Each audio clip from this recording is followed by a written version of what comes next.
The night he brought her home, Brittney was in the kitchen making tea. She heard the door. She heard 2 sets of footsteps. She heard a suitcase wheel drag across the hardwood floor. She had picked out herself in the house she had helped design on the street she had loved before any of this. Derek walked in first, then Lexi standing in the doorway of their bedroom like she already knew the floor plan. He said, "We need to talk." Brittney set down her mug. The tea was still hot. She looked at him, then at the woman behind him, then back at him. She didn't scream. She didn't throw anything. She just looked at him the way you look at someone who has absolutely no idea what they just set in motion. Before we go any further, if this story already has your blood pressure up, drop your country and your local time in the comments right now. I want to know where in the world you're watching from. We are everywhere, and I love that. And if you haven't subscribed yet, hit that button. This channel is where the quiet ones win. Every single time. Now let's go back to where this really began. 6 years. That was how long Brittney Russell had been Derek's wife. 6 years of Sunday dinners she cooked from scratch. 6 years of ironing his shirts the night before important meetings. 6 years of sitting beside him at company events, smiling at people whose names she had memorized so he wouldn't have to. 6 years of being introduced as my wife Brittney. No last name, no profession, no further explanation, as if she were a footnote to a story he was still writing without her. She hadn't always felt invisible. There was a time early on when Derek looked at her like she was the most interesting person in the room. He used to ask about her mornings, her reading the way her mind worked. He used to call her the smartest person I know, quietly just between them in the dark before sleep. She wasn't sure exactly when that stopped. It didn't happen all at once. It happened the way water carves stone, slowly, consistently, without announcement. The first time she noticed, they were at a dinner with his colleagues. A man named Roland had asked Brittney what she did for work. Before she could answer, Derek had laughed not cruelly, just carelessly, and said, "She keeps the house running. It's basically a full-time job." Roland had nodded, moved on. Brittney had picked up her fork and finished her salmon and said nothing. She remembered the drive home that night, the way the streetlights moved across his profile, the way he hummed to the radio like nothing had happened. Because for him, nothing had. That was the year she quietly moved 3 of the Foundation's quarterly board meetings to early mornings before Derek was awake. That was the year she stopped mentioning Patricia's name at home. That was the year she began to understand that some things are protected not by locks, but by silence. Claudette Russell. Derek's mother had made her position clear within the first year of the marriage. She was not a loud woman. She didn't slam doors or raise her voice. She operated in suggestions and implications in the kind of language that left no fingerprints. She would arrive unannounced on a Tuesday walk through the living room, with her eyes moving across surfaces like an inspector, and then settle into the kitchen chair like she owned the square footage. "Brittney is a sweet girl," she told Derek once, not realizing Brittney was standing just around the corner in the hallway. "She just doesn't fit the life you're building." Brittney had stood there for a full 10 seconds, listening, breathing.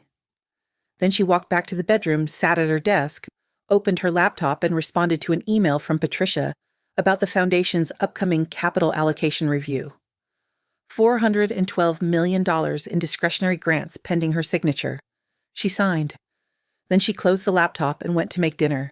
That was the thing about Brittney that no one in Derek's world understood. Not Derek, not Claudette, not a single person at those company dinners. Her stillness was not weakness. It had never been weakness.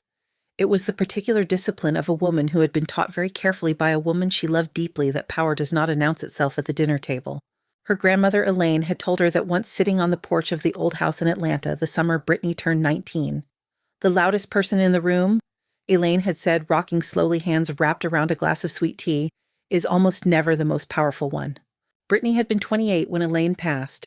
She had cried for 3 days straight alone in the apartment she kept separate from everything else.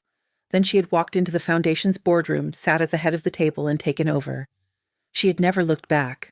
The mornings were hers.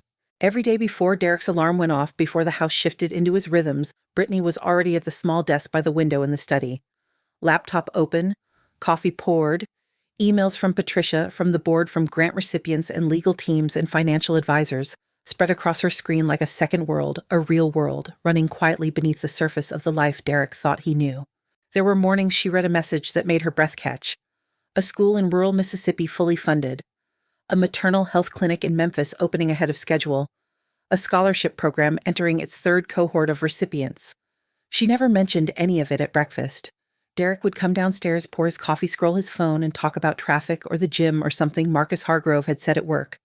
She would listen, nod, ask a question or two, and then she would close her laptop and wash her cup and move through the day with the quiet steadiness of someone who knows exactly where she stands, even when everyone around her has decided she is standing nowhere. That was the version of Brittney that Derek had never bothered to look at closely enough to see. He had looked at the dress, the dinner she cooked, the smile at the company party, the way she didn't push back when he made a decision without asking her. He had looked at all the surfaces and decided he understood the depth. He didn't. And somewhere in the back of that measured, patient, unhurried mind of hers, Brittney had always known that one day that miscalculation would matter. She just hadn't known it would begin with a suitcase wheel dragging across her hardwood floor at 9:17 on a Tuesday night. But it had. And now the clock had started. The email arrived at 6:47 in the morning. Brittney was already at her desk, both hands wrapped around her second cup of coffee, the study still dim except for the blue-white glow of her laptop screen. Outside, the neighborhood was quiet. A garbage truck somewhere 2 streets over. A dog. The particular stillness of a house where one person is awake and the other is not. She opened the message from Patricia. "Good morning, Brittney. Attached, please find the Q3 budget summary ahead of Thursday's board meeting.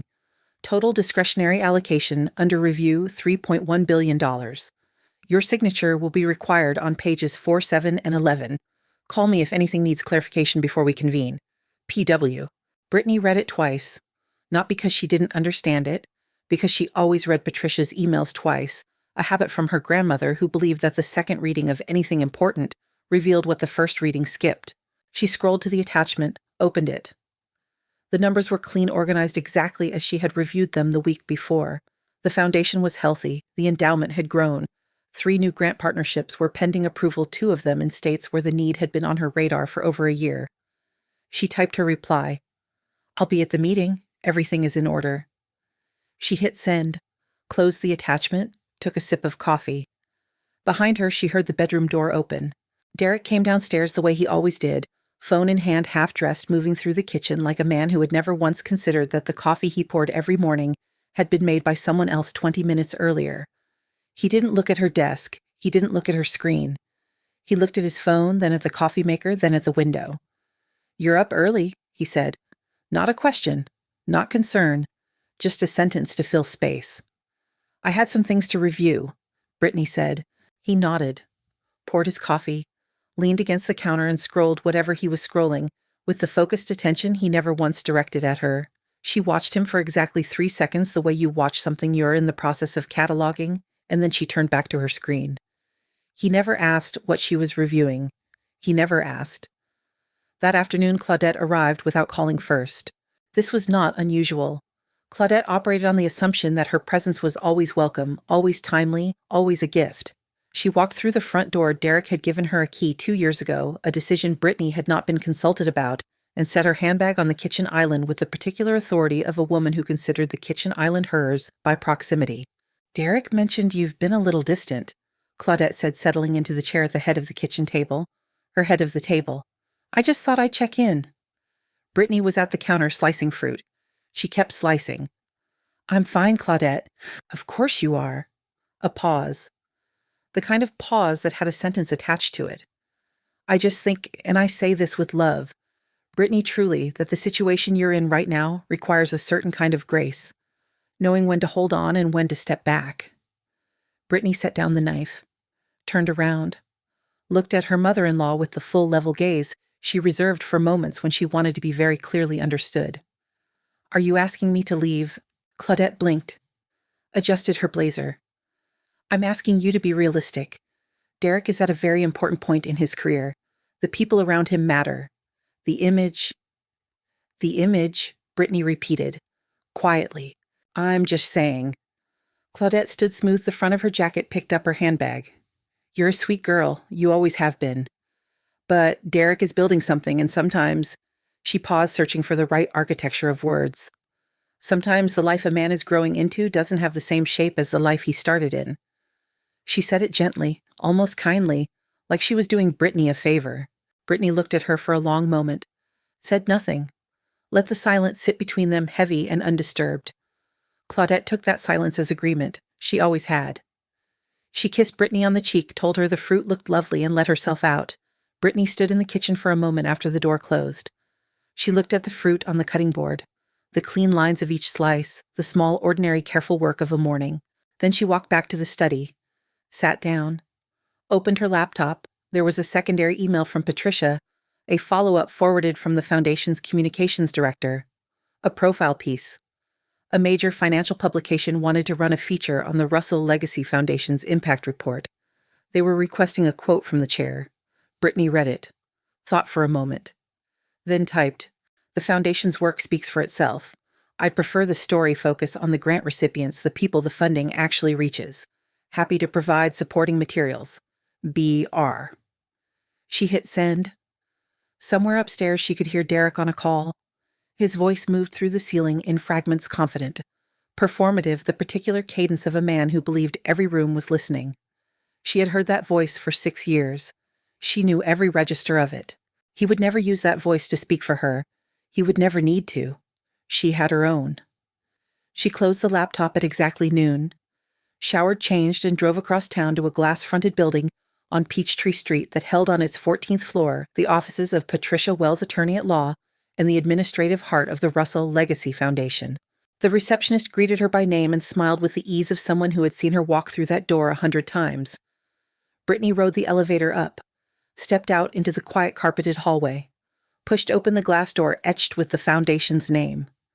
She sat down across from Patricia, opened her copy of the budget, and for the next 2 hours she did the work, the real work, the invisible work, the work that Derek had never once thought to ask about, the work that was about to change everything. It started with a candle, a large, cream-colored candle in a glass jar sitting on the bathroom counter where Brittney's skincare had been the night before. She'd noticed it on a Wednesday morning. Her things moved to the edge of the shelf, the candle centered like a statement, like a flag planted in territory someone had already decided was theirs. She stood there in the doorway for a moment, looked at it, picked up her cleanser and moisturizer from where they'd been pushed aside, carried them to the small bathroom down the hall, and set them on the counter there. She didn't say anything. She took out her phone and photographed the bathroom counter. Timestamp 6:52 a.m. Wednesday. That was how it began. Lexi Monroe had moved in gradually, the way an incoming tide moves so slowly you almost convince yourself the water level isn't rising, until one morning you look down and your feet are wet. A toiletry bag first, then a second set of hangers in the closet, then a gym bag by the bedroom door.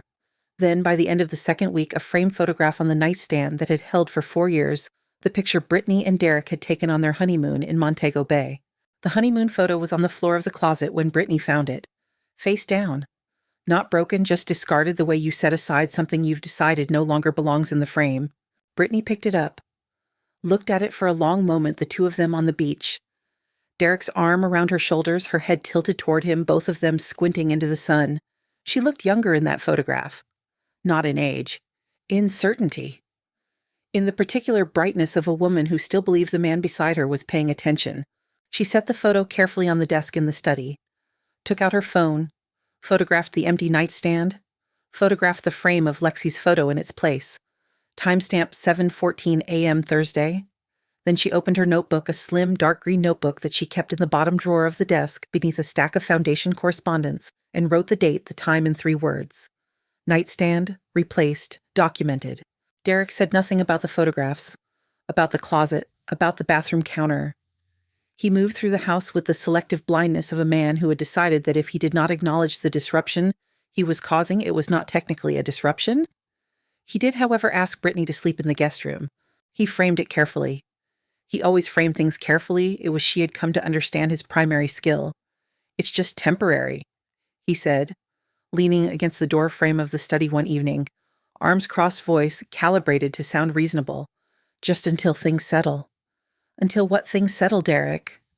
He looked at the floor. "I know this is hard." "Is it hard?"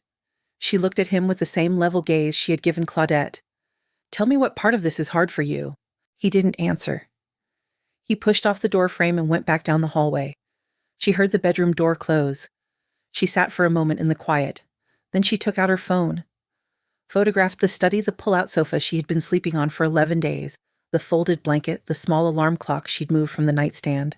Timestamp 9:33 p.m. Thursday. She wrote in the notebook, relocated to study, His request, day 11. Claudette came back that Saturday. This time she brought Lexi. Brittney was in the kitchen when she heard the front door, the key, the particular way Claudette's heels hit the entryway tile. Then a second pair of footsteps, lighter, slower, with the careful tread of someone performing casualness. They walked into the kitchen together.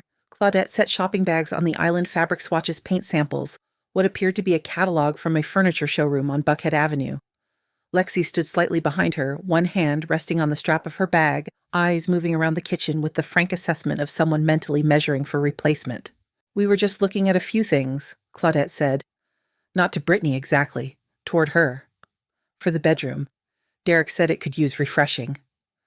Brittney looked at the fabric swatches, then at the paint samples, then at Lexi, who was studying the kitchen island with the particular focus of someone who had already decided it would look better with different bar stools.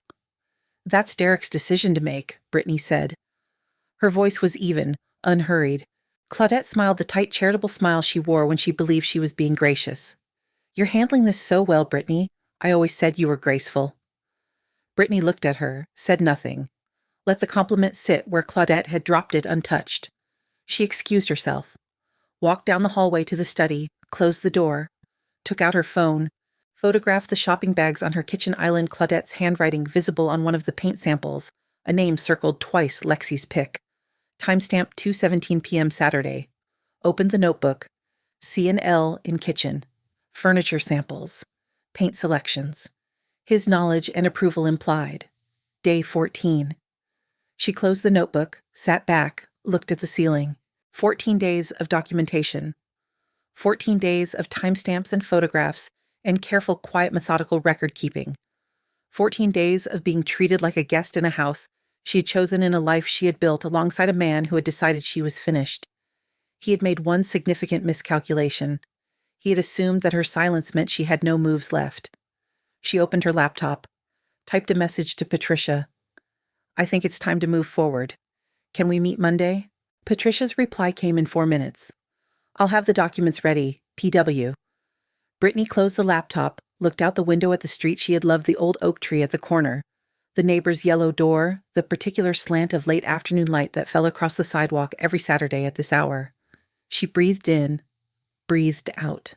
She was building her case, one photograph at a time. Patricia Wells had known Brittney Russell since she was 11 years old. She had known her as the quiet girl who sat in the corner of Elaine Russell's study during grown-up meetings, reading, pretending not to listen, absorbing everything. She had known her as the teenager who asked questions about a state law that most adults couldn't formulate. She had known her as the 28-year-old who walked into the Foundation's boardroom 3 days after burying her grandmother and chaired the meeting without notes, without trembling, without once losing the thread. She had watched Brittney Russell become, over the course of 23 years, one of the most quietly formidable people she had ever represented. So when Brittney walked through the door of Patricia's office on a Monday morning in November, sat down across the desk, folded her hands in her lap, and said, "I want out," Patricia did not look surprised. She had been waiting for this conversation for approximately 2 years. The office was on the 14th floor, floor-to-ceiling windows facing east, the city spread below them in the particular gold of a late autumn morning. Patricia had the documents already pulled, not because she'd assumed, but because she was Patricia Wells, and Patricia Wells did not schedule a meeting without preparing for every version of it. She set the prenuptial agreement on the desk between them. 31 pages, clean margins. Language so precise it had taken 4 drafts and 6 weeks to finalize before the wedding. Brittney had signed it. Derek had signed it. Derek's attorney at the time, a man named Gerald who specialized in corporate contracts and had no business near a prenup of this complexity, had reviewed it in 40 minutes and called it straightforward. It was not straightforward. "The Foundation," Patricia said, tapping the relevant section with one finger, "is fully protected. It was established as an irrevocable trust in your name 3 years before the marriage. It does not appear in the marital asset schedule. It cannot be claimed, divided, or attached in any dissolution proceeding." Brittney looked at the page. She already knew this. She had known this for 6 years. But there was something different about hearing it said out loud in this room, with the morning light coming through the windows and the city below, and Patricia's steady voice giving it the weight of finality. "And the house?" Brittney asked. "Joint asset. You're entitled to 50% of current market value." Patricia paused. "Though given the documentation you've been building the photographs, The timestamps the displacement from the marital bedroom. We may have grounds to pursue a larger settlement. The consistent pattern of constructive abandonment is well documented. Brittney nodded slowly. I don't want a larger settlement. Patricia looked at her over the rim of her glasses. Brittney, I want clean, Brittney said. I want it over. I don't want to sit across from him for 6 months arguing over percentages. I want my name off his accounts, his name off mine, and the door closed. Patricia studied her for a moment. The particular way she always studied Brittney, not with doubt, but with the focused attention of someone making sure the person across from her was certain, not just decided. All right, she said. Clean it is. She pulled a second folder from the stack beside her and opened it on the desk. The dissolution filing, the separation of accounts, the formal notification to Derek's attorney, a letter that had not yet been sent that would not be sent until Brittney gave the word. When? Patricia asked. Brittney thought about the candle on the bathroom counter, the honeymoon photo on the closet floor, Claudette's handwriting on a paint sample, 14 days of sleeping on the study pullout with a folded blanket and a small alarm clock and a dark green notebook filling up with timestamps. Soon, she said. Not yet. There's something I need to do first. Patricia set down her pen, leaned back slightly. The Hargrove dinner. Brittney looked at her. You know about it. Marcus Hargrove's office contacted the foundation 3 weeks ago. They're hosting a private investor dinner. Apparently he's been trying to get a meeting with our board for 18 months and decided an event was the better angle. Patricia's expression held the particular dryness of a woman who had seen every variety of corporate maneuvering. His assistant sent a formal invitation addressed to the chair of the Russell Legacy Foundation. Derek's boss, Brittney said quietly, almost to herself. Derek's boss, Patricia confirmed, who has apparently been chasing this foundation for a year and a half, while his director of corporate partnerships has been sleeping in the same house as the chair and never once mentioned it. The room was quiet for a moment. Then Brittney did something she rarely did in Patricia's office. She smiled, not widely, just the small, precise smile of a woman watching the pieces of something arrange themselves into exactly the shape she had suspected they would. Derek told me about the dinner last week, she said. He wants me there for appearances. He used the word optics. Patricia looked at her steadily. And you said, I said I'd think about it. Brittney picked up her copy of the prenup, turned to page 4. I finished thinking. She left at Patricia's office at 11:30. In the elevator going down, she stood with her bag against her side and watched the floor numbers descend and thought about her grandmother, about the porch in Atlanta, about sweet tea and slow rocking, and the particular patience of a woman who had built something enormous and never once needed anyone to know about it. The loudest person in the room is almost never the most powerful one. The elevator doors opened. Brittney walked out into the lobby through the glass doors, into the bright cold of the November morning. She had an appointment next week. She had a dinner to attend. She had a dark green notebook with 14 days of evidence and a prenuptial agreement that meant Derek Russell was about to leave this marriage with exactly what he had brought into it. The war hadn't started yet. But Brittney had just walked out of the room where it would be won. Derek brought it up on a Thursday evening.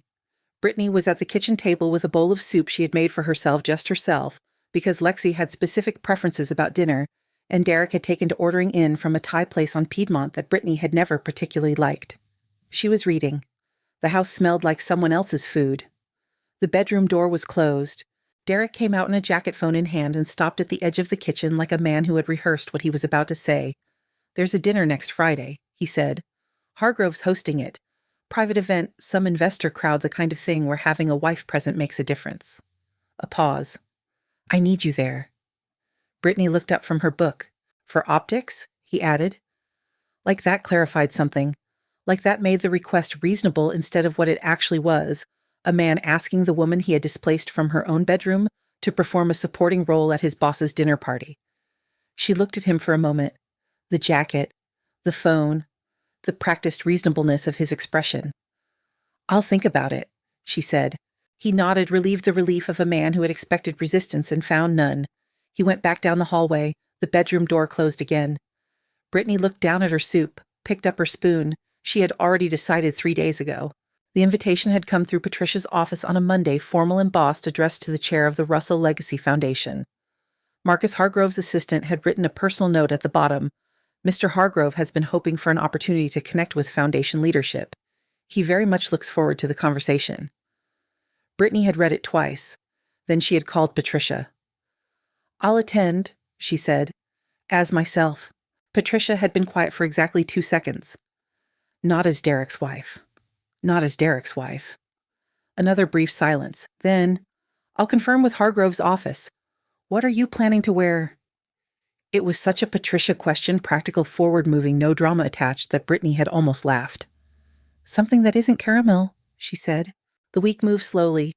Brittney went about her days with the same measured rhythm she always kept: morning emails, foundation correspondence, a call with the board's communications director about the impact report, and afternoon reviewing grant applications from a literacy program in Birmingham she had been watching for 2 years. She slept on the study pullout. She added 3 more entries to the dark green notebook. She cooked for herself and ate at the kitchen table and read in the evenings, and did not once in Derek's presence indicate that anything had shifted. He noticed nothing. This did not surprise her. On Wednesday, Lexi came out of the bedroom while Brittney was making coffee and stood at the kitchen island in a silk robe that Brittney recognized as one Derek had given her for their 4th anniversary. Lexi poured herself a glass of water and leaned against the counter and looked at Brittney with the careful assessment of a woman trying to determine whether the person across from her was a threat.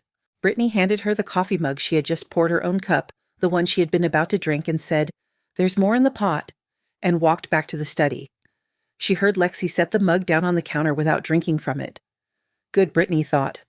Let her be confused. Confusion was useful. Confusion kept people off balance, searching for a reaction that never came, never quite certain what they were dealing with. Friday arrived the way important evenings always do, quietly, without announcement, the day looking identical to every other day until it doesn't. Brittney spent the afternoon at the foundation offices on Peachtree Street, finishing the final review of the Q3 allocation documents. She signed her name on pages 4, 7, and 11, the same pages Patricia had flagged 3 weeks ago, and handed the folder back to the administrative director with instructions for distribution to the board. She was done by 4:30. She drove home. The house was empty. Derek at the gym, Lexi presumably wherever Lexi went in the afternoons. Brittney walked past the kitchen, past the study, past the closed bedroom door, and into the guest bathroom where her things had lived for 3 weeks in a zippered bag on the counter. She showered. Did her hair not the loose, natural curls she wore on ordinary mornings, but pulled back at the sides, clean and deliberate, the kind of style her grandmother had called boardroom hair, because it said without saying anything, "I'm here on purpose." She opened the garment bag hanging on the back of the door. Not caramel, not simple. Not the background color she had worn to 6 years of Derek's company events, fading pleasantly into whatever scene he was building. Deep burgundy, structured shoulders. The kind of dress that didn't ask for a room's attention, it simply occupied space until the room adjusted around it. She stood in front of the mirror for a moment. She looked like Elaine Russell's granddaughter. She looked like the chair of the board. She put on her earrings, small gold, the pair Patricia had given her when she turned 30, the pair she wore only when something mattered, picked up her bag and walked out of the bathroom. Derek was in the hallway when she emerged. He had his keys in his hand and his jacket half on, and he was looking at his phone. He looked up. Looked at her. For just a moment, one unguarded, unperformed moment, something moved across his face that she hadn't seen in years. Not desire exactly. Recognition. The sudden startled recognition of a man who has been looking at something for so long, without seeing it, that when it finally comes into focus, the clarity is almost disorienting. "You look," he started. "We should go," Brittney said. "We don't want to be late." She walked past him to the front door and opened it herself. The venue was a private dining room on the 32nd floor of a building downtown, the kind of place where the tablecloths were ironed twice and the city spread itself below the windows like a demonstration of what money looked like from above. 12 tables, soft lighting, the particular quiet of a room full of people who were all in their own way performing composure. Derek had been to events like this dozens of times. He moved through them with practiced ease, the handshake, the eye contact, the name recall, the laugh deployed at exactly the right moment. Brittney had watched him do it for 6 years. She knew every beat of it. Tonight she let him lead her in. Let him take her coat. Let him place his hand at the small of her back in the performative way he always did at functions like this, the gesture that said we are a unit to the room, while meaning nothing in the car ride over. She smiled, nodded, moved beside him through the early gathering of guests near the bar. And then across the room she saw Marcus Hargrove. He was exactly as she had pictured, from the board briefings, broad-shouldered, silver-templed, with the kind of self-possession that came not from arrogance but from 25 years of making large decisions and living with the outcomes. He was standing with two men she recognized from the Foundation's investor correspondence, and he was laughing at something one of them had said, and even from across the room, she could see the moment his eyes moved past the general crowd and landed with the focused instinct of a man who had spent 18 months trying to get a meeting on her face. He excused himself from the conversation. He crossed the room. Derek saw him coming and straightened the subtle, involuntary straightening of a man in the presence of his superior and extended his hand. "Marcus, good evening." "Derek." A brief, courteous handshake, and then Marcus Hargrove turned fully deliberately with his complete attention to Brittney. "Ms. Russell," he said, "I'm very glad you could make it. When my office confirmed you'd be attending, I have to say it made my week considerably better." The shift was instant, not loud, not dramatic, just a simple, clean reorientation of the entire gravity of the introduction from Derek, who had arranged the evening to Brittney, who was apparently the reason it mattered. Derek's hand still loosely at her back went very still. "Mr. Hargrove," Brittney said, shaking his hand with the composed warmth she used in boardrooms. "The Foundation's been looking forward to this conversation as well. Patricia sends her regards." "Patricia Wells is a formidable woman," Marcus said with genuine appreciation. "Please tell her I said so." He gestured toward the seating area near the windows. "I've asked that we be seated together. I hope that suits. There's quite a bit I'd like to discuss about the Foundation's next grant cycle if you're open to it." "Of course," Brittney said. They moved toward the table. Derek followed. The dinner lasted 2 hours. For most of those 2 hours, Marcus Hargrove spoke to Brittney.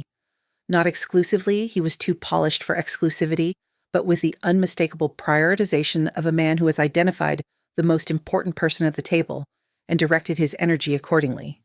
He asked about the Foundation's community health initiatives. He asked about the literacy programs.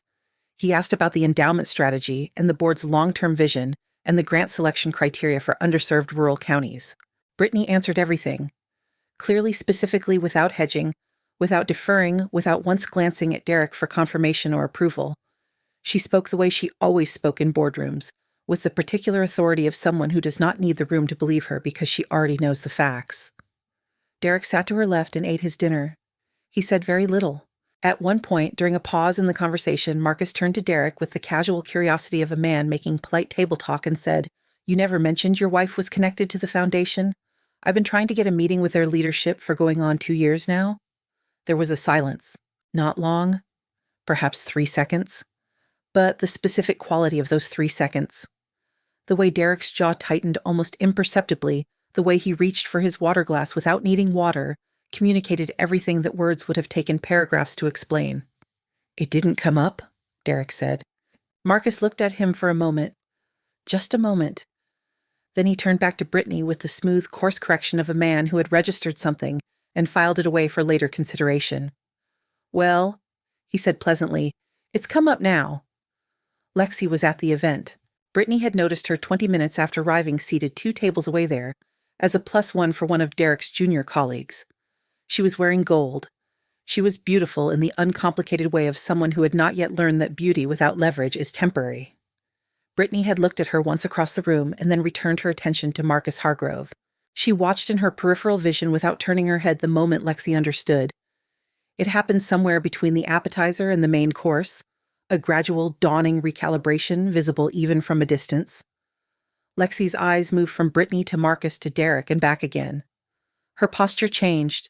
The easy confidence she had walked in with rearranged itself into something quieter, more uncertain, the particular stillness of a person realizing that the board they thought they understood had been set up differently than they assumed. She left before dessert. In the car on the way home, Derek did not speak for 11 minutes. Brittney counted. She looked out the passenger window at the city moving past and let the silence exist between them without filling it, without softening it, without doing any of the small accommodating things she had spent 6 years doing to make his discomfort easier to carry. At a red light, he said, "You could have told me." She turned and looked at him. The streetlight came through the windshield and fell across his face, the square jaw, the tightened mouth, the expression of a man who had just discovered that the ground he'd been standing on belonged to someone else. "You never asked?" she said. The light turned green. She faced forward again. Derek looked at her. really looked at her for the first time since the night he had walked through the front door with a suitcase that wasn't his, and he did not recognize the woman sitting beside him. He came to her door on a Sunday morning, not the bedroom door that one belonged to someone else now, at least in his mind, at least in the arrangement he had constructed without asking her permission. No. He came to the study door, the room where Brittney had been sleeping for 3 weeks on a pull-out sofa with a folded blanket and a small alarm clock and a dark green notebook that was almost full. He knocked, actually knocked, like a guest. She was at her desk, laptop, open coffee cooling beside her. She had been reviewing a grant proposal from a maternal health initiative in rural Georgia, 47 pages, detailed budget projections, a program model she had been quietly championing with the board for 8 months. She closed the laptop halfway, not all the way. Just enough to indicate she was present without indicating she had stopped working. "Come in," she said. Derek opened the door and stood in the frame in a way she recognized immediately, the particular posture of a man who had rehearsed what he was about to say and was now recalibrating in real time because the room was not arranged the way he'd imagined it. He had expected she suspected to find her looking wounded, waiting, available to the version of this conversation he had prepared. Instead, he found her at a desk composed in the middle of something.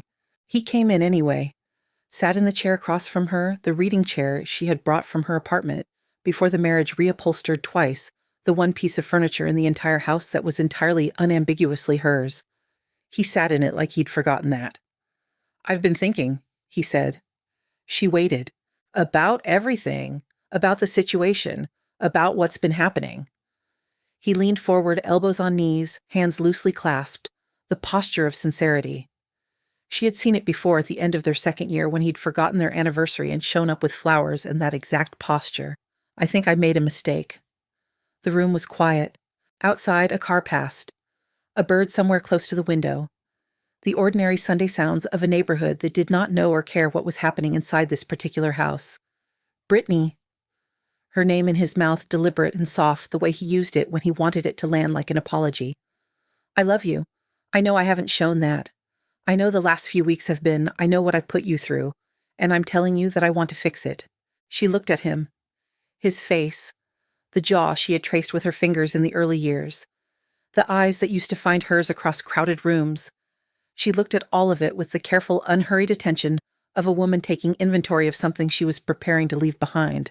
"Where is Lexi?" she asked. Something crossed his face. That's being handled." "That's being handled," Brittney repeated quietly, not mockingly, just precisely, returning his words to him at the exact temperature he had delivered them. "I ended it," he said. "After the dinner, I told her it was done." Brittney nodded slowly. She thought about Lexi leaving the dinner before dessert, the recalibration she had watched happen across 2 tables and a room full of investor conversations. Lexi had done the math before Derek had even started the equation. That at least was honest. "Derek," she said, her voice was even. "Not cold, just clear the way water is clear when it's very still and very deep. Why do you want to fix it?" He blinked. "Because I love—" "That's not what I asked." She held his gaze. "I asked why. Now. After 3 weeks of sleeping in my own study. After the bathroom counter. After the honeymoon photograph on the closet floor. After your mother walked Lexi through our house with paint samples." A pause. "Why now, Derek?" He opened his mouth, closed it. The rehearsed version of this conversation had not included that question.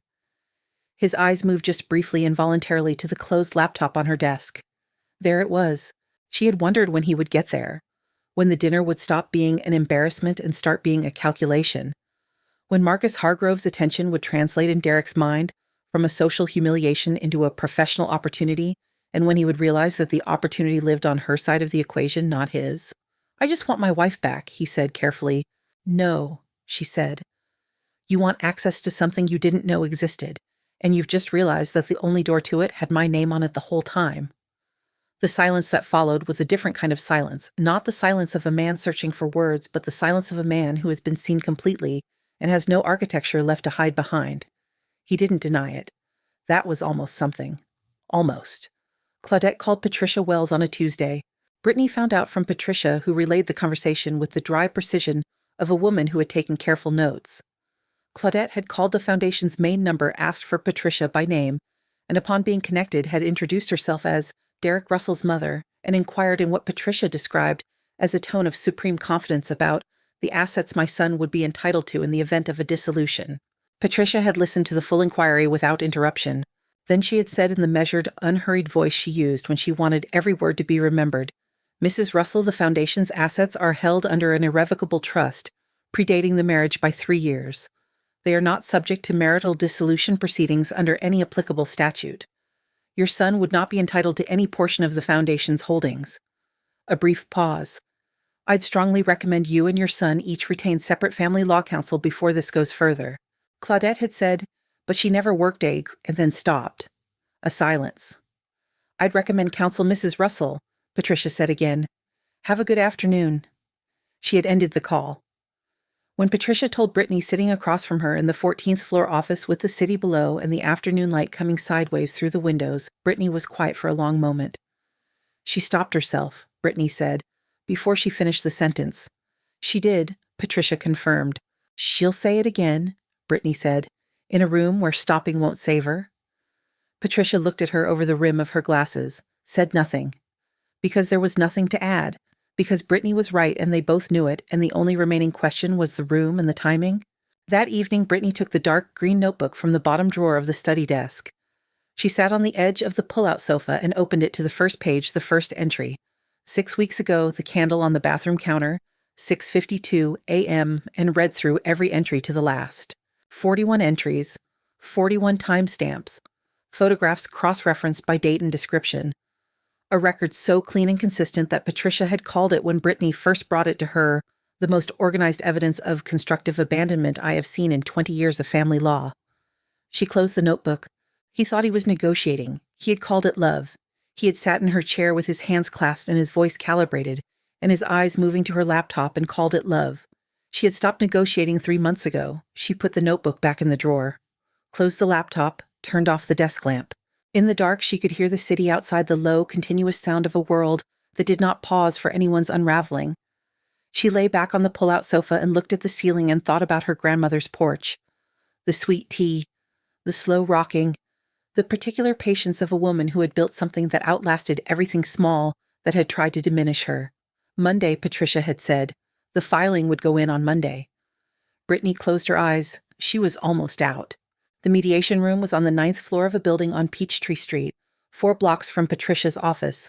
It was a deliberately neutral space. No artwork on the walls, no personal objects, no indication that it belonged to anyone or favored any particular outcome. A long rectangular table, 8 chairs, a window that faced north and let in a flat, even light that made everything look exactly as it was without flattery or shadow. Brittney had been in rooms like this before on Foundation business for contract negotiations and legal reviews and the particular careful conversations that preceded large decisions. She had never sat in one for this. She arrived 8 minutes early. Patricia was already there at the near end of the table, 2 folders open in front of her, a legal pad angled precisely, a pen uncapped. She looked up when Brittney came in and gave her the small composed nod that meant everything is ready. Brittney sat down, set her bag on the floor beside her chair, folded her hands on the table. She was wearing the burgundy dress again. Derek arrived 6 minutes later with a man named Howard Finch, a corporate attorney Patricia had described when his name appeared on the opposing counsel paperwork as competent but considerably out of his depth in family asset law. Howard Finch was in his mid-40s, carrying a briefcase that looked newer than his experience with its contents. He set it on the table with the careful emphasis of a man using objects to project authority. Derek looked at Brittney when he came in. She looked back at him. Neither of them spoke. Claudette was not present. She had asked to be. Patricia's counterpart had advised strongly against it. She was, however, waiting in the lobby downstairs. Brittney had seen her through the glass doors on the way in, sitting in a chair near the elevator bank with her structured navy blazer and her high-arched brows and the expression of a woman who believed the next hour would go in her son's favor.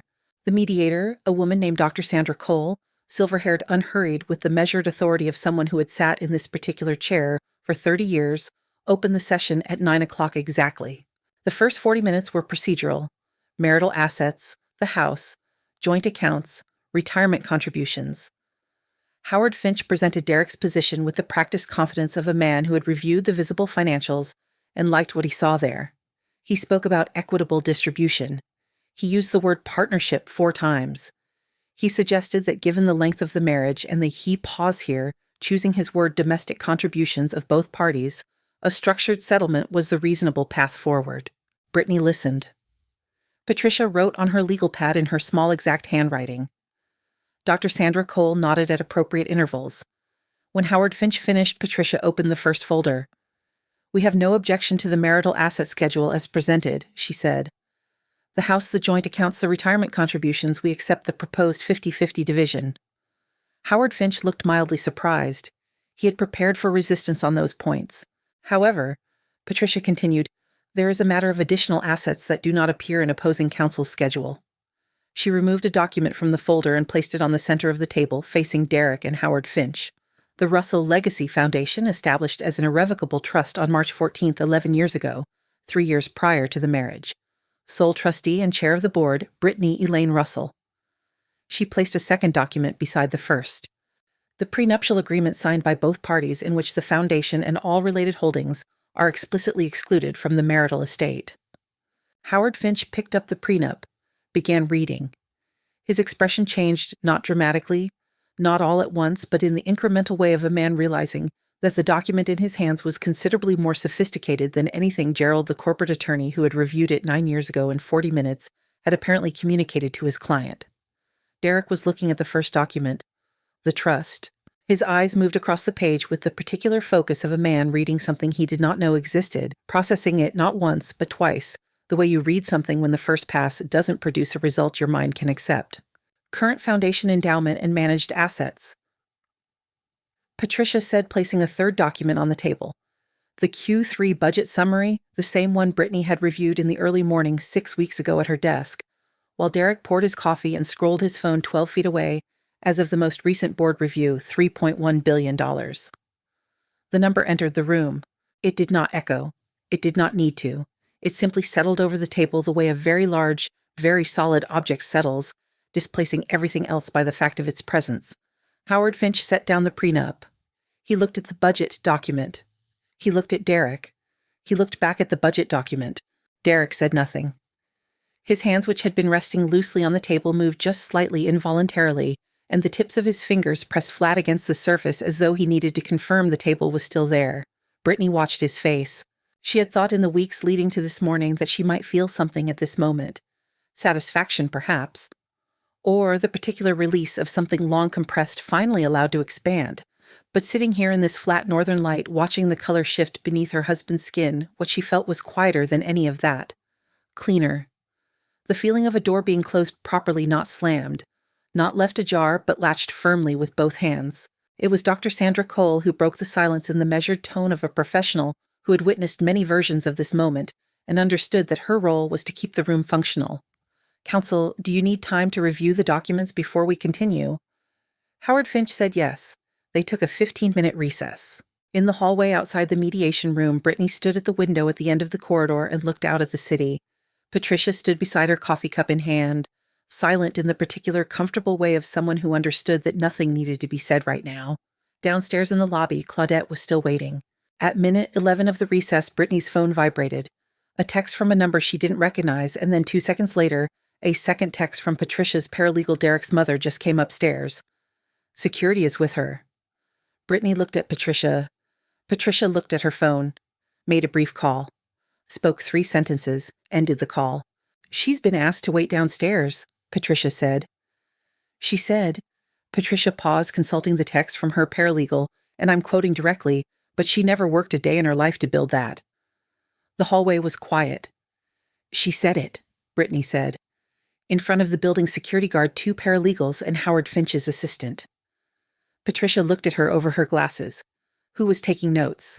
Brittney turned back to the window. Below, the city moved in its ordinary Friday rhythm, people on sidewalks, cars.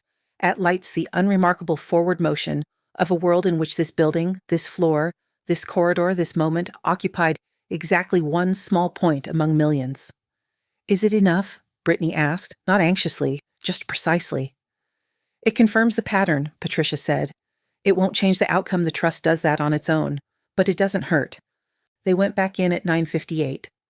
Howard Finch had reorganized his papers. Derek was sitting very still in the way of a man who has spent the recess understanding something he cannot ununderstand. Dr. Sandra Cole reopened the session. The remaining terms took 22 minutes to finalize. The House divided. The accounts separated. The foundation untouched, uncontested, protected by 11 years of careful legal architecture, and one grandmother's iron-willed foresight, returned entirely completely to the woman who had always held it. Patricia slid the signature pages across the table. Brittney picked up the pen. She signed her name Brittney Elaine Russell in the same clean, unhurried hand she used to sign foundation documents. Pages 4, 7, and 11. She set the pen down. She did not look at Derek. She did not smile. She did not cry. She picked up her bag, said thank you, Dr. Cole, and walked out of the room. The first thing Brittney did after leaving the mediation building was sit in her car for 4 minutes and do nothing. Not crying, not calling anyone, not scrolling her phone or checking email or reaching for any of the small distracting mechanisms people use to avoid the full weight of a moment they have been moving toward for a long time. She just sat, hands in her lap, engine off. The Friday morning city moving past the windshield in its indifferent, continuous way. 4 minutes. Then she started the car and drove to Patricia's office. They had lunch, brought up sandwiches from the place 2 blocks down that Patricia had been ordering from for 15 years, the same order every time, eaten at the small table by the window with the city below and the autumn light coming in sideways, and the particular ease of 2 women who had been through something together and did not need to perform any emotion about it. Patricia poured coffee, set a cup in front of Brittney, sat down. "How do you feel?" she asked. Not with clinical detachment, with the direct, genuine curiosity of a woman who had known Brittney for 23 years and understood that the answer would be specific and honest. Brittney thought about it, held the coffee cup with both hands. "Like a window that's been closed for a long time just opened," she said. "Not dramatic, just air." Patricia nodded, picked up her sandwich. They ate in comfortable silence for a while. Below them, the city did its Friday things. Somewhere in the building, a phone rang twice and stopped. "Howard Finch called me this morning," Patricia said eventually. "Before the session." Brittney looked up. He wanted to know if there was any flexibility on the foundation. Patricia's expression was the particular dry composure of a woman recounting something that had not surprised her in the slightest. "I told him the trust predated the marriage by 3 years and was established under irrevocable terms. He said he understood. He asked anyway." "Derek told him to," Brittney said. "Of course he did." They finished their sandwiches. Patricia cleared the table with the brisk efficiency of a woman who did not believe in letting debris linger. She set a new folder on the table thinner than the morning's documents, just a few pages. "A final account separation goes through by end of business today," she said. "The house listing can go up. Whenever you're ready, I'd suggest giving yourself 2 weeks before you engage an agent just to let the dust settle. And this," she tapped the folder, "is the notification to the Foundation's board that no change in leadership or governance has occurred or will occur as a result of the dissolution. Standard protective communication. I'll send it Monday." Brittney opened the folder, read through the notification. It was 3 paragraphs, precise and unremarkable, the kind of document that existed purely to close a door that had never actually been open. She initialed the bottom of page 2. "That's everything," Patricia said. "That's everything," Brittney confirmed. Marcus Hargrove called Derek into his office on the following Monday morning. Brittney learned this not from Derek. She had no reason to speak to Derek, and Derek had no remaining avenue through which to reach her, but from Patricia, who had a contact at Hargrove Capital, and from the brief, carefully worded text that arrived on her phone at 11:47 a.m., "Heard from my contact. It's done. H, let him go. P.W." She was in a board meeting when the text arrived. She read it under the table, set her phone face down, and returned her attention to the presentation being delivered by the Foundation's Community Health Director, a woman named Dr. Anaya Osei, who had been leading the maternal health initiative in rural Georgia that Brittney had been championing for 8 months. The numbers were good, better than projected. 3 counties, 4 clinics, 247 women served in the first operational quarter alone. Brittney asked 2 questions, made 2 notes, approved the continued funding. She did not think about Derek again that morning. Lexi Monroe had been gone before the mediation. That much had been clear from the dinner, the calculation Brittney had watched happen across 2 tables, and a room full of investor conversations, the early departure before dessert, the particular efficiency of a woman who understood leverage and recognized when it had transferred. By the time Derek had knocked on the study door on that Sunday morning with his clasped hands and his rehearsed voice, Lexi was already elsewhere, already recalibrating toward a different equation. Brittney felt nothing particular about this.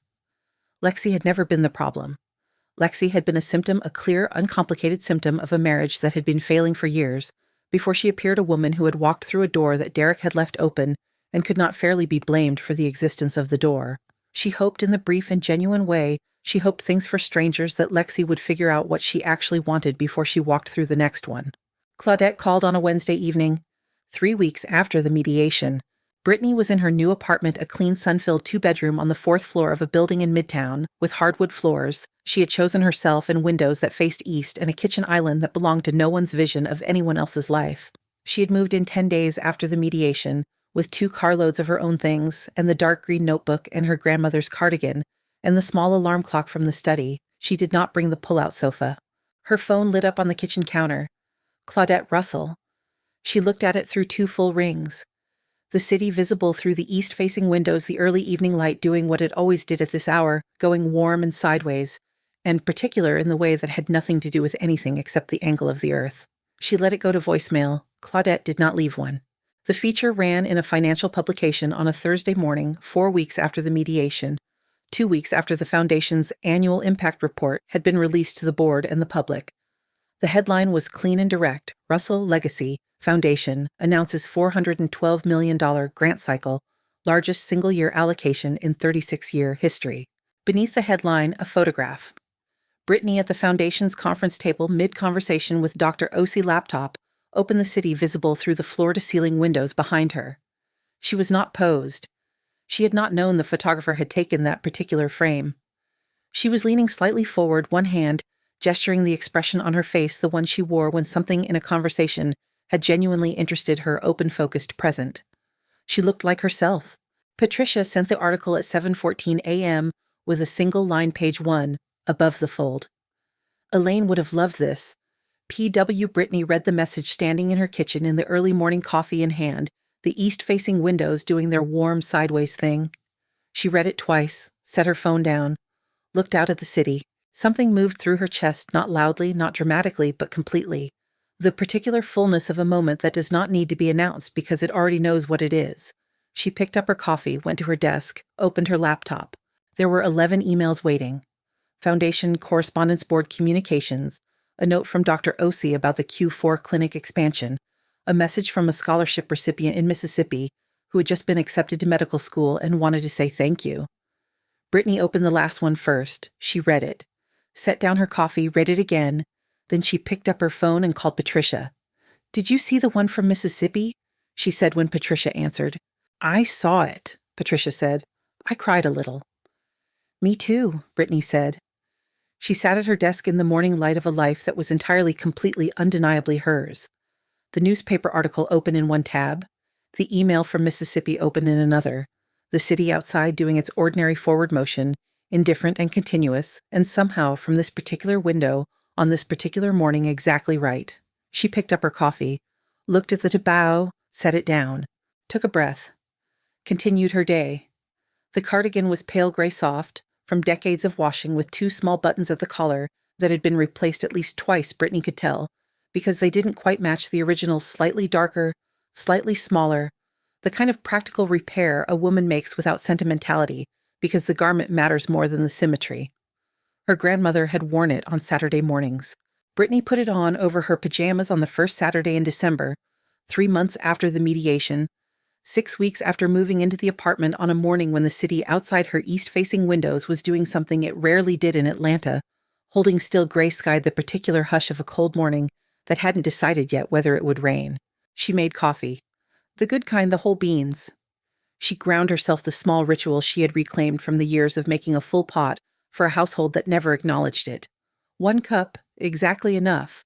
She poured it into the mug Patricia had given her last Christmas, wide ceramic, the deep green of old library walls, and carried it to the desk by the window. She sat down. She did not open her laptop immediately. That was new.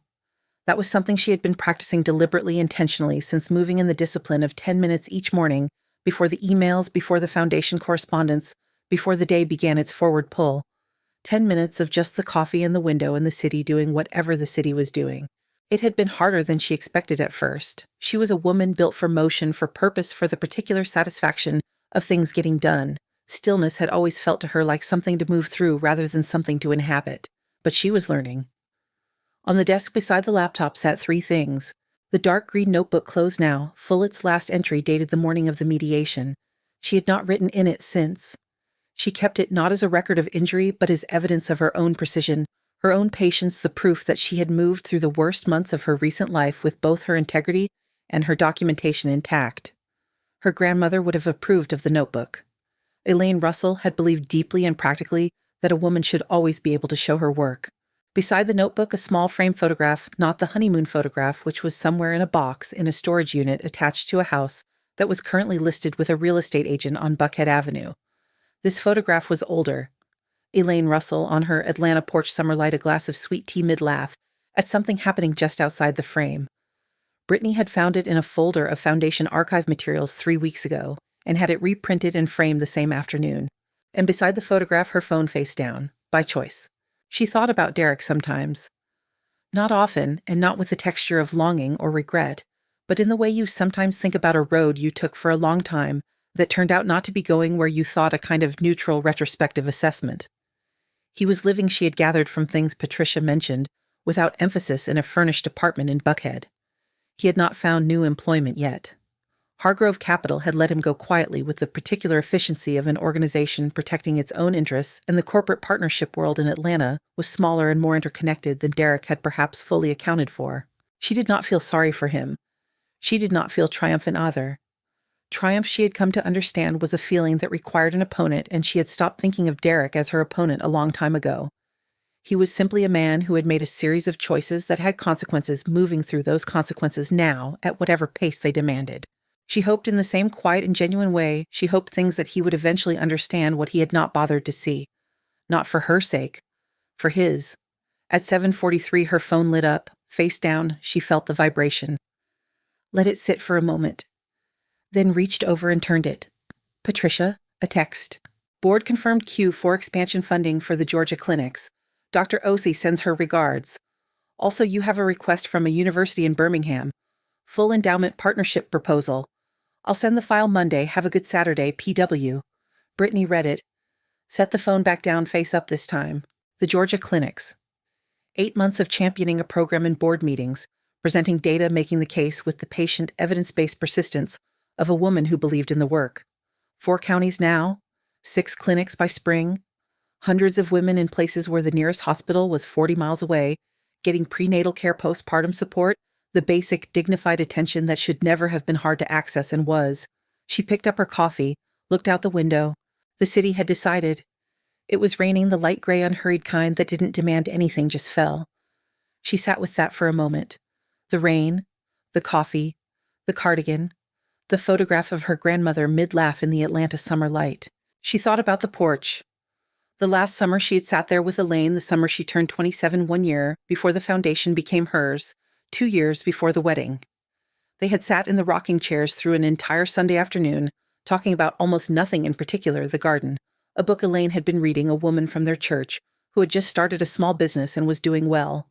And then in the particular way Elaine had, of arriving at the thing she actually wanted to say, through a long approach she had set down her sweet tea and looked at Brittney with the direct, unhurried attention she gave to important things.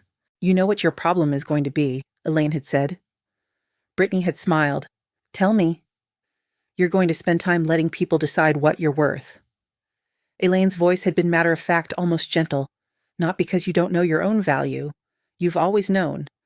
But because you're patient, and patient people sometimes wait too long to say the thing that ends the confusion. Brittney had thought about that. What's the thing? Elaine had picked up her sweet tea, rocked once. That you were never confused. The rain moved across the city in slow, even sheets. Below her window, a woman walked past with an umbrella the color of a sunflower. Her pace unhurried, her free hand in her coat pocket, the particular ease of someone who had somewhere to go and enough time to get there. Brittney watched her until she turned the corner. Then she opened her laptop. The email from the medical student in Mississippi was still open in one tab. She had read it 4 times now, in 4 different moods, and found something new in it each time. She read it once more. The last line, I don't know if you'll ever read this, but I wanted you to know that someone you've never met is going to be a doctor because of what you built. She closed that tab carefully, not because she was done with it, because some things deserve to be held rather than left open. She opened a new message, addressed it to Dr. Osei, typed 4 sentences about the Q4 expansion, a question about the staffing timeline for the new clinic in Telfair County, a note about a grant renewal she wanted to flag, before the Monday board call, a single line at the end that said simply, "Good work, keep going." She sent it. Closed the laptop halfway, picked up her coffee still warm, just barely the last good temperature, before it became something you drink out of obligation rather than pleasure. Outside, the rain continued its patient, unhurried work.